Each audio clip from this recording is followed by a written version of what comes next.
Olha isso que interessante. Eu peguei meu chat GPT e acabei de escrever o seguinte: crie 5 ofertas para donos de cachorros que procuram adestramento. Olha só, vamos ver o que ele vai dizer. Programa Cão Educado em 30 dias. Ah, ele está criando um produto para mim aqui, para eu ofertar. 2. Programa Passeio Perfeito. 3. Programa Adeus Ansiedade e Destruição. 4. Programa Reatividade sob controle. E 5. Programa Filhote Perfeito. Eu quis começar esse vídeo dessa maneira pelo seguinte fato: existem diversas ofertas no mercado relacionado a adestramento. Vamos conversar um pouco sobre isso.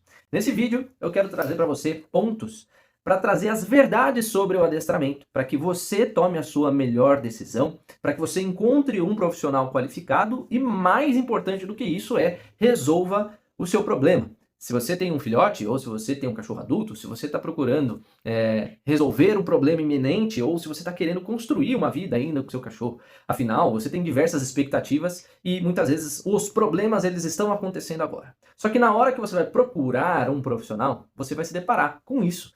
O que o ChatGPT acabou de me entregar, assim como uma infinidade de ofertas na internet. Só que o que de fato é verdade? O que de fato é possível? Então eu quero trazer essas verdades. Mas antes de qualquer coisa, deixa eu me apresentar, né? Eu sou o Pedro, eu sou adestrador de cães há mais de 12 anos e todo santo dia eu tô na casa de alguém ajudando essa pessoa a transformar a realidade dela, a melhorar o relacionamento com o cachorro, a melhorar com problemas de comportamento, além de criar várias alternativas aí para as pessoas. Então, até para a gente continuar nesse vídeo, curte esse vídeo já, deixa aqui o joinha pra cima, ajuda bastante a produção de conteúdo nesse canal. Eu tento trazer uma maneira mais tranquila, sem muitos filtros, com uma realidade do que realmente é adestramento, do que realmente é ter cachorro e de uma verdade que sou eu. Eu sou assim e eu quero trazer pontos para que você possa refletir. Então, curte esse vídeo. Se você conhece alguém que possa gostar dessa informação, compartilha com essa pessoa também e já deixa um comentário sobre o que você gostaria de ver nos próximos vídeos ou até um comentário sobre esse vídeo aqui. Mas vamos lá.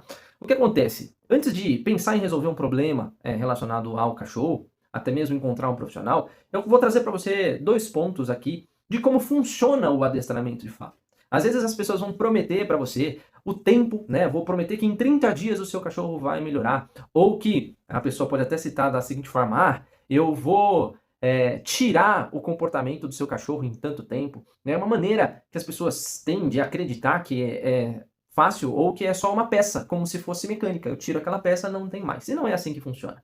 Cachorro, primeiro, é uma espécie biológica. Existem comportamentos específicos dessa espécie. É importante considerar que cachorro não é ser humano. Mesmo que às vezes a gente sabe disso, não, eu sei que meu cachorro não é ser humano, mas muitas vezes, sem querer, você está tratando o cachorro como ser humano, e é importante a gente dissociar isso. Não estou dizendo que você não pode amar o seu cachorro, oferecer carinho, oferecer afago, não tem problema, você pode fazer isso, mas entendê-lo como espécie define a maneira que você vai contratar um profissional ou buscar ajuda para resolver qualquer tipo de questão. Então, no mundo do adestramento, é importante a gente considerar que existem, de maneira social e senso comum, algumas formas. A mais comum é a que vocês mais vão ouvir falar, procurando na internet, conversando com algumas pessoas, procurando contato de adestradores, é um termo chamado de obediência. Obediência do nome obedecer, né, de um indivíduo receber uma ordem e alguém mandar. Obediência tem esse fim. Só que é uma área muito procurada para resolver problemas mais complexos. O que é obediência de fato? É onde a gente cria, assim, mecanismos de treinar algumas habilidades do cachorro e ensinar alguns comandos para que ele se torne um indivíduo operante. Ele opera um comportamento no mundo, ele executa uma ação para atingir uma consequência. Isso é o que nós chamamos de obediência. Porém, as pessoas acreditam que apenas a obediência resolve tudo. Que é o quê? Eu dou um comando e o cachorro para, sem levar em consideração o que influencia esse comportamento no cachorro. As emoções que ele tem, os sentimentos que ele tem, assim como a relação dele com o mundo no qual ele está vivendo. Então é importante a gente considerar que obediência é sim uma alternativa. Eu dar um comando para o meu cachorro para ele parar de fazer ou para que ele faça uma ação é importante. Por isso a gente define um processo construtivo de obediência. Só que as pessoas, elas sem querer, elas querem escravizar o cachorro pela obediência. Que eu quero dar um comando e a qualquer custo eu quero que o cão responda, como se ele me devesse isso. E não é assim que funciona, não pode ser assim. Você pode acreditar no que você quiser. Só que quando a gente vem por um processo transformacional, ou seja, eu quero realmente melhorar um comportamento, eu posso pensar como base principal o bem-estar, principalmente o bem-estar geral, o bem-estar do indivíduo, para ele se sentir bem emocionalmente, bem de saúde física também, porque ele pode ter diversas sequelas de um programa mal executado, no qual ele pode sentir dor, ele pode se sentir ansioso, ele pode desenvolver problemas cardíacos, problemas relacionados ao estresse, aí a gente tem um problema muito mais profundo. Mas a questão é a seguinte, a gente pode sim ensinar o cachorro. A obediência, ela serve isso, só que ela serve tanto quanto qualquer atividade performática. Eu gosto de usar um exemplo que é usar um esporte. Obediência é como se fosse um esporte. Vou pegar uma modalidade aqui que a maioria das pessoas conhecem. Por exemplo, o futebol. Futebol parece uma coisa simples, né? Então, pessoas leigas, crianças, usam futebol, né, bola, como um mecanismo de brincadeira. Vou lá, chuto bola desde a minha infância. Aí eu começo, de maneira cultural, a gostar de futebol, porque faz parte da sociedade brasileira, principalmente, né, o país do futebol, todo mundo gosta de futebol. E aí, eu, enquanto criança, eu começo a jogar bola e eu começo a praticar o esporte futebol, na escola, na rua, com os meus amigos. E à medida que eu vou crescendo, né, vou me tornando um adulto, eu vou tornando a coisa um pouco mais séria. Posso sim virar um atleta profissional ou eu me torno um atleta amador, porque eu jogo toda semana aquele esporte. E aí quando você faz esse esporte, o que você procura? Performance. Você procura melhorar. Se você quer melhorar bastante, você vai praticar isso enquanto modalidade esportiva. E aí tem o quê? Tem técnica. Tem técnica para você aprender a chutar a bola, para você entender como que funciona as regras do jogo, como que funciona passes específicos, então você faz jogadas ensaiadas junto com o seu colega, você desenvolve habilidades para entender em qual posição do campo você vai jogar, enfim. Então vocês estão vendo que existe uma atividade performática aqui, só que significa o seguinte, se eu quero me tornar um bom jogador de futebol, o que eu preciso fazer? Praticar aquela modalidade esportiva. Ou seja, é uma atividade muito mais repetitiva. Então eu preciso chutar bola, eu preciso jogar, eu preciso treinar, eu preciso ficar chutando no gol, eu preciso tentar acertar o travessão, sei lá, vou criar uma dinâmica de futebol, enfim. Então, eu tenho uma atividade performática. Se alguém falar para mim, ó, Pedro, chuta lá naquele ponto. Opa, isso é um comando e eu vou obedecer esse comando fazendo uma atividade performática. Só que o que acontece? Futebol está acontecendo dentro de um contexto específico. Quando a gente é criança, a gente não entende isso. Por quê? Às vezes a gente quer jogar futebol na sala, né? Que tem uma TV. Aí o que a mãe fala? Não vai jogar bola na sala. Onde que vai jogar bola? Vai jogar bola na rua, vai jogar bola no quintal. Nesse momento, está criando o quê? Dissociação do contexto. Opa, o contexto sala não é lugar de jogar bola. O contexto fora de casa é lugar de jogar bola, né? Especialmente na quadra específica para isso. Então é onde a gente começa a discriminar algumas coisas. A obediência, ela envolve o mesmo processo. Eu preciso de uma habilidade performática, no qual eu repito aquilo, mas eu tenho um contexto específico para isso acontecer. Que normalmente o contexto da obediência canina é qual? Existe alguém mandando. Isso é obediência. Se não tem alguém que manda o cachorro fazer, por que raios ele vai fazer aquela coisa? Sendo que para ele não é algo tão natural, né? Então, alguém vai me mandar sentar e permanecer nesse lugar porque a pessoa quer. Agora, eu enquanto cão, por que eu vou ficar sentado aqui olhando para o nada se ninguém pediu para fazer isso, sendo que isso não vai levar a nada? Então o cachorro não vai fazer. Ele pode fazer espontaneamente porque ele quer. Ele senta e fica olhando para o céu, fica olhando para o passarinho, aí é um comportamento dele. Só que entenda que obediência é um estado performático. Então a gente tem, de um nível mais simples, entendam que é o seguinte, simples em termos de outras opções serem mais complexas, tá? Mas existe uma falácia e uma crença popular também que chama obediência de básica, como se fosse algo fácil de se fazer. A obediência básica não tem nada de básico, né? São atividades que nós adestradores achamos que são importante todos os cães aprenderem. Quais são elas? Vamos pensar em comportamentos básicos aqui da obediência básica, que é muito interessante. Tanto que é interessante a ponto de ser cobrada em algumas provas de obediência, provas oficiais de adestramento, que elas existem. Então, o senta, o deita, o permanecer no lugar, o vir quando for chamado, o desistir de uma ação, podemos chamar como o não, né? Permanecer no lugar, a gente também tem como autocontrole que coisas ao redor acontecem. O cão vir, né, quando ele é chamado, ele pode aprender a subir e descer de um lugar ou entrar e sair de um lugar. Isso é o que nós chamamos de básico, mas entenda como básico, não como fácil, e sim como essencial. Todos os cães deveriam aprender isso. Tanto que é também do senso comum, quando a pessoa tem um cachorro, ela vai se aventurar tentando ensinar alguns comandos para o cachorro e muitas têm sucesso. Até evoluir para coisas que não necessariamente são tão fundamentais assim, mas os cachorros aprendem, né? Por exemplo, dar a pata.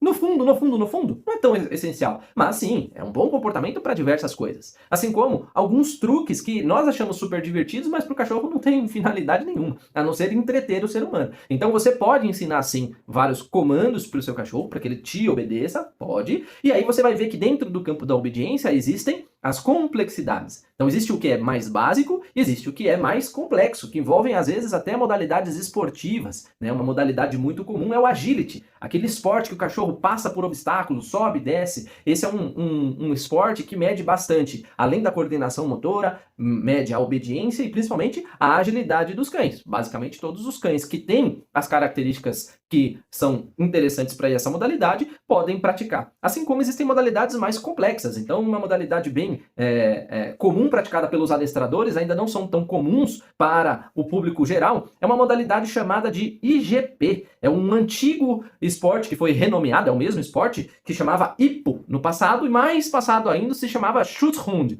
que era uma modalidade alemã, inclusive. Então, o IGP é uma modalidade que acaba avaliando a performance em 3 campos de atuação. A obediência livre, que é onde o cachorro vai estar sem guia, sem coleira, sem nada, obedecendo dentro de um contexto específico, com algumas avaliações específicas no esporte. Eu não vou entrar tão a fundo aqui no esporte, mas é só para vocês entenderem. Que envolve o cachorro fazer tudo que é essencial, além de buscar objeto, tá?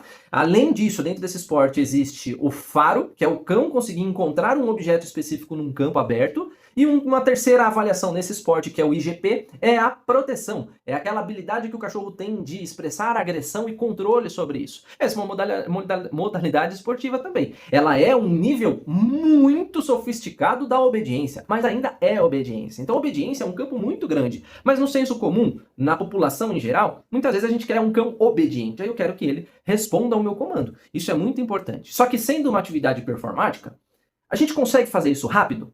Até consegue. Depende do que eu vou ensinar para o cachorro. Então, você consegue rapidamente praticar o esporte musculação? Consegue. Você vai aprender os exercícios baseados da musculação, né? As repetições, as séries, qual máquina faz tal ação, qual periodicidade eu vou fazer, quantos dias na semana, enfim. Você pode aprender? Pode. Significa que você vai pegar muito peso? Não. Significa que você vai fazer dentro dos seus melhores desempenhos? Não. Significa que você vai ter a consistência necessária? Não. Então, a modalidade esportiva, ela é a obediência. Agora, a performance dentro da modalidade esportiva é a continuidade. Então não tem como um indivíduo prometer que ele vai cumprir e o seu cachorro vai conseguir aprender dentro de uma estrutura X. O que acontece? Normalmente, sim, existe uma média de situações que a gente consegue fazer, que a gente consegue estimar, né? Então, um cachorro aprender a sentar. Pô, é um comportamento muito simples para o cachorro aprender, né? Um comando que ele vai botar a bunda no chão e só. É muito simples. Agora, ficar sentado no meio de uma avenida, opa, aí a gente está lidando com outro conflito. Então, obediência, sim, é uma modalidade de atuação que é bem legal, que é onde a gente vai ensinar habilidades para o cachorro. Só que a maioria das pessoas, elas precisam de algo mais profundo. Que algo seria esse? Esse é um outro segmento no mercado que está crescendo, inclusive, pelos adestradores. É uma área de ciência de estudo que está também em ascensão, mas é onde a gente vai um pouco mais fundo na coisa. É onde normalmente a gente vai buscar a causa dos problemas e a partir de entender as causas nós temos soluções. Esse é o campo do comportamento animal. Esse campo é onde a gente passa a estudar muito mais sobre o indivíduo, não sobre o que eu quero do indivíduo. Eu passo a entender por que o indivíduo se comporta da maneira que ele se comporta.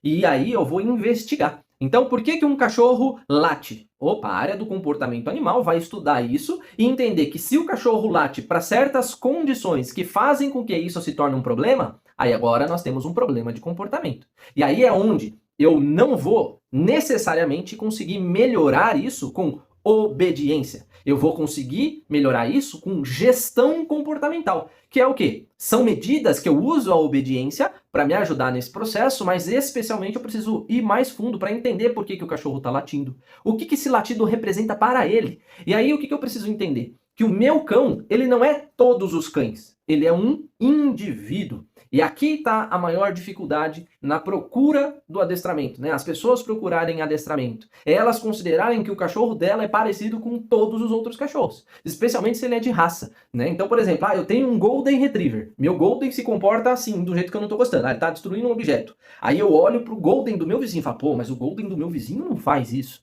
O Golden da minha prima também não faz. O Golden que eu conheci na praça também não faz. Logo, o meu Golden tá errado. Eu preciso melhorar, ele precisa me obedecer. Aí a pessoa tenta fazer o quê? Não, para de morder. Aí o cachorro não responde. Aí a pessoa fala, ele não está me obedecendo. Só que, nesse sentido, tá vendo que é um comportamento específico da espécie, específico de um indivíduo, no qual existe um contexto, isso é comportamento. Então, quando a gente tem certos problemas, ele depende de uma orquestra maior de situações, depende de uma análise um pouco mais profunda, especialmente quando são problemas mais complexos, porque tem coisas que são muito mais difíceis do que o cachorro meramente obedecer. Porque além de a gente ter isso, a gente tem emoção, é onde a gente está falando sobre a espécie, assim como sobre uma fisiologia, que é como o corpo do indivíduo funciona. Existe um sistema nervoso, ou seja, um cérebro, que vai comandar o organismo e vai responder ao ambiente onde ele está vivendo. Agora, se o meu cão ele tem uma emoção complexa, por exemplo, ele sente medo exacerbado de um trovão,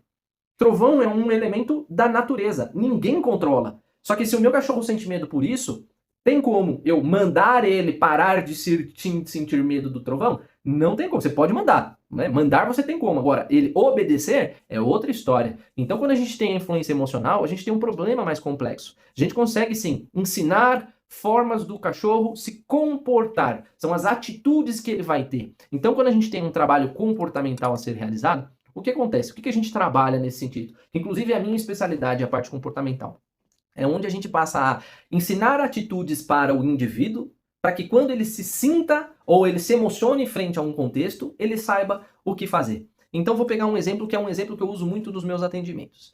Vamos pensar no Japão, tá? O país Japão. É um país no qual enfrenta muitas catástrofes naturais pela região onde está, né? É uma região que tem terremoto, que já teve tsunami.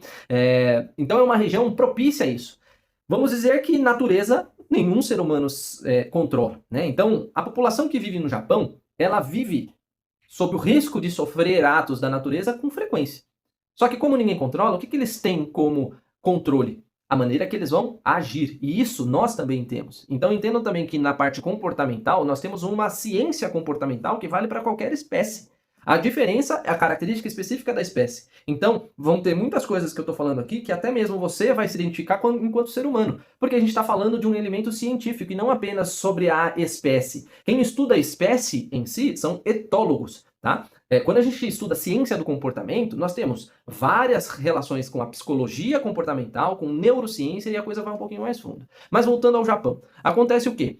O japonês, né, a pessoa que está lá no Japão, ela não consegue controlar o que vai acontecer de catástrofe, mas ela vai conseguir controlar a atitude que ela vai ter quando ela sente que ela está sob risco. Então vamos pensar que ela vive sempre sobre o risco de ter alguma ameaça.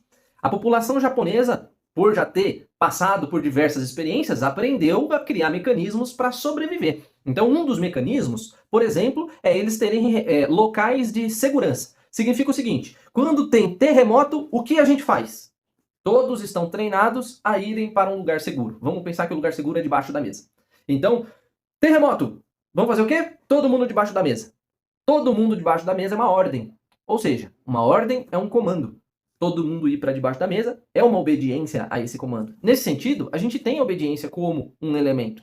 Agora, o medo que a pessoa sente ao ir para debaixo da mesa, as expectativas ou esperança que ela vai ter quando ela está debaixo da mesa é outro sentimento que ela vai ter. Ela pode entrar em pânico, ela pode se desesperar. Isso é comportamento, isso são emoções. Então, enquanto o indivíduo está debaixo da mesa, ele está lidando com as emoções dele. Só que, debaixo da mesa parou o terremoto? Fez com que a natureza parasse de causar aquele efeito negativo? Não. Só que aprenderam que ir para debaixo da mesa traz meramente um conforto. Me sinto mais seguro debaixo da mesa. Não necessariamente eu fiz com que o mundo fora melhorasse, mas o mundo dentro daquele indivíduo melhorou. Isso se chama gestão comportamental. Então, quando a gente vem para o mundo do cachorro, é exatamente da mesma forma que a gente faz. Os cães que têm problemas de comportamento, a gente cria um mundo para que dentro do mundo eles gerenciem e nós temos obediência como ferramenta. Então, no mercado, quando a gente vai procurar por profissionais para melhorar o problema que nós temos, primeiro, eu preciso saber qual é o problema que eu tenho. Para isso, eu preciso de um diagnóstico. Se você não sabe qual é o problema, não tem como você melhorar. Porque às vezes você vai olhar para um ponto e tem muito mais coisas do que você acha que é. Ou o contrário, às vezes você acha que é uma coisa muito grave e é muito mais simples de ser trabalhada. No geral, a minha experiência me prova que a maioria das pessoas tem problemas de comportamento com os seus cães e não é uma questão de obediência que vai resolver. E aí existem diversos formatos de adestramento que logo, não sei se vai ser antes desse ou depois desse, vai ter conteúdo sobre isso também. Tipos de adestramento para que você possa aprender, mas no geral, cada profissional atua de um jeito. O que é importante? Depois que eu sei o diagnóstico do meu cachorro, é eu ter sim a solução adequada, seja uma gestão comportamental, seja obediência, aí vai muito do profissional que vai atuar no seu caso para melhorar. Tem profissionais e profissionais, assim como existem vários profissionais de várias áreas, existe um médico cirurgião que ele é fera, top das galáxias, a cirurgia que você fizer com ele vai dar tudo certo, e tem o cara que é um cirurgião, que ele é bom e que ele também vai resolver o problema. Talvez tenha sequelas, talvez não. E tem aquele cara que está começando agora, ele é um médico, ele estudou, ele está começando a praticar, e aí ele vai fazer cirurgia. Das 3 opções, quem que você vai escolher para fazer cirurgia no seu filho? Provavelmente o mais top possível que o seu dinheiro possa pagar ou que você tenha acesso. No mundo do treinamento canino é a mesma coisa. Você vai encontrar diversos profissionais, diversas técnicas, diversas metodologias. Mas o que você não pode se enganar é que as coisas acontecerão rápidas. Elas acontecerão dentro de um programa muito desenhado e uma promessa muito rápida. Tomem cuidado com essas promessas. Tem pessoas que prometem e cumprem? Tem, pode até ter. Mas, e eu passo por isso muito, porque a internet é terra sem lei. As pessoas veem as coisas na internet e procuram, às vezes, um profissional. Então não se engane, não faça o que eu vou te falar agora. Não veja uma coisa na internet de um adestrador que te prometeu 7 dias que a coisa vai ser resolvida e procure um outro adestrador para cumprir a promessa desse adestrador. Porque não vai rolar, não vai acontecer. Ainda mais sendo uma profissão não regulamentada, por enquanto, até a data desse vídeo não foi regulamentada e pelo andar da carruagem não vai ser tão cedo. Então é uma profissão que tem margem para qualquer pessoa entrar, qualquer pessoa que não tenha a menor noção, pessoas que podem fazer cursos muito rápidos, mas ainda não conseguem resolver o seu problema, então tem que tomar muito cuidado. Promessas demais, né? Aquela famoso ditado, né? Quando o santo é demais, aliás, quando a esmola é demais, até santo desconfia. Então, tome cuidado. E esse é o objetivo desse vídeo. Vocês veem que a gente vai se aprofundando e existem muitos detalhes. Mas a questão é, tome cuidado com o que você vai procurar, entenda muito bem o que é obediência, o que é comportamento. Às vezes as duas coisas podem estar juntas, às vezes as coisas podem estar separadas, mas o principal é você não se frustrar, é você conseguir encontrar o que faz sentido para você, o que faz sentido para sua vida, o que faz sentido para suas crenças, e o principal é que isso tem que ser ético. Tem que estar baseado no bem-estar geral, pensar nos benefícios para o seu cachorro, benefício para você, afinal, mesmo que o seu cachorro esteja se comportando de um jeito que você não gosta, ele apareceu na sua vida não por acaso. Primeiro você decidiu, né? Ele apareceu, pode ter sido de diversas condições, mas você decidiu trazê-lo para dentro de casa. Logo, ele não tem muito o que fazer. Ele vai fazer o que ele está sendo estimulado. Então, se você tem a informação de qualidade, a formação adequada, entende como funciona, você vai conseguir melhorar. E se você está procurando um adestrador, eu recomendo que você procure, aí da sua região, procure referências sobre ele. Caso não tenha, olha aqui, esse que vos fala, eu faço atendimento online. Então, se você quiser tirar alguma dúvida, quiser esclarecer algum ponto que é mais pessoal e não quer deixar aqui no comentário, você pode clicar, tem um link aqui na descrição, que você vai ter um contato direto comigo. Eu vou te ajudar a entender o que está acontecendo e te propor as melhores soluções. Seja eu de maneira online, seja eu te recomendar um profissional que vai até a sua casa, da sua região. Enfim, eu vou te dizer o que de fato pode ser interessante, tá? Além disso, se você quer se aprofundar mais, entender mais sobre o seu próprio cachorro, entender como os comportamentos funcionam, por que ele faz o que ele faz, e quer ensinar para ele como o mundo pode ser, ensinar ele a obedecer, ensinar ele frente a contextos, eu tenho um treinamento que ele é online. São aulas gravadas, totalmente construídas para que você aprenda do zero, estruturado em módulos passo a passo para você que não conhece nada de cachorro. Esse é meu treinamento, que ele também está aqui na descrição. Ele está com uma condição super legal. Nesse momento do vídeo, esse curso, ele te dá 2 anos de acesso. Você consegue ver e rever os vídeos, além de atualizações que eu acabo colocando ali. E se você quer testar para ver se você gosta, inclusive ele tem 15 dias de garantia. Por lei eu sou obrigado a te dar 7 dias, mas eu gosto tanto do meu trabalho e eu confio tanto que eu te dou o dobro desse tempo, que são 15 dias. É tempo suficiente para você ver algumas aulas, ver se você gosta, e botar em prática, que isso é o principal. Se você não gostar, tá tudo bem, pede seu reembolso direto na plataforma ou você vai me procurar, porque aqui não tem burocracia nenhuma. Para mim é tudo mais rápido, então eu quero que você simplesmente consiga construir a vida que você quer com o seu cachorro, ter um cão educado, mas principalmente entender como as coisas são, tá? Porque não adianta você querer ter uma expectativa lá em cima e a sua realidade não permite que isso aconteça, tá? Espero, com esse vídeo, ter esclarecido pontos e te mostrado algumas verdades sobre o adestramento. Se ficou alguma dúvida, ou se você quer deixar a sua experiência relacionada a um trabalho que você fez, ou algum ponto de vista que pode ser interessante, deixa aqui nos comentários, assim como qualquer crítica que você tenha, construtiva ou não. Eu estou aqui para te ajudar, eu estou aqui para melhorar o meu trabalho também, e essa é uma maneira de eu contribuir com vocês de maneira gratuita aqui no YouTube. Então, se você quer aprender sobre mais algum tema, quer se aprofundar, deixa aqui a sugestão no comentário também, e o mais importante, dá o joinha, não esquece, coloca o gostei aqui, também se inscreva no canal para que você possa receber novas atualizações, e tudo que eu acho de importante vai estar aqui na descrição, todos os links, tudo que você tiver dúvida, e se você conhecer alguém que pode gostar desse conteúdo, manda para ela também, pra gente fazer uma comunidade bem legal e a gente ter pessoas instruídas e pessoas que não perdem dinheiro à toa, sabendo contratar a pessoa adequada. Então manda esse vídeo para ela e eu te espero e te vejo no próximo vídeo. Até lá!